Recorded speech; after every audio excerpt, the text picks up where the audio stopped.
In the giant-sized Dark Phoenix saga, we find the Phoenix as she's just drained a planet, fueling the Dark Phoenix. But orchestrating a lot of this is Legion, son of Professor Charles Xavier.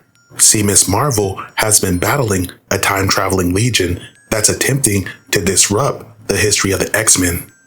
As the Dark Phoenix descends upon the X-Men, Miss Marvel joins the fray.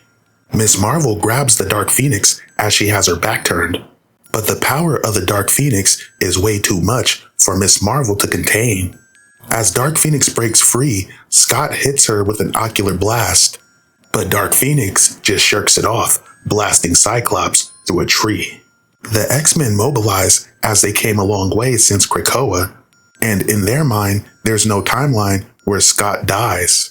But Phoenix lets them know they're lacking in imagination to think there aren't things so much worse than death. But then Legion arrives as he wants to entice the Dark Phoenix. Legion lets the Dark Phoenix know there are infinite timelines, and every moment will always be a struggle for control between her and Jean Grey. And eventually, Jean will always win. Legion entices the Phoenix to join him and use his body as an altar. The Dark Phoenix leaves Jean and enters Legion's body, giving him massive power. Legion flies off while Miss Marvel catches Jean, and Jean is free to reunite with the X-Men for now. Legion takes to the stars to ravage the galaxy, as the group believes he's saving them for last.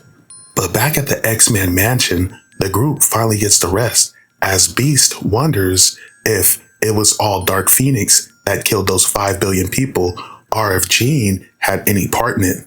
But Scott basically tells Beast to shut the fuck up, don't talk about his lady that way. Jean hears this and she is saddened and she returns to her room. But Miss Marvel goes to Jean's room to comfort her and reassure her that it was the Dark Phoenix that killed those 5 billion people. Jean was merely a passenger.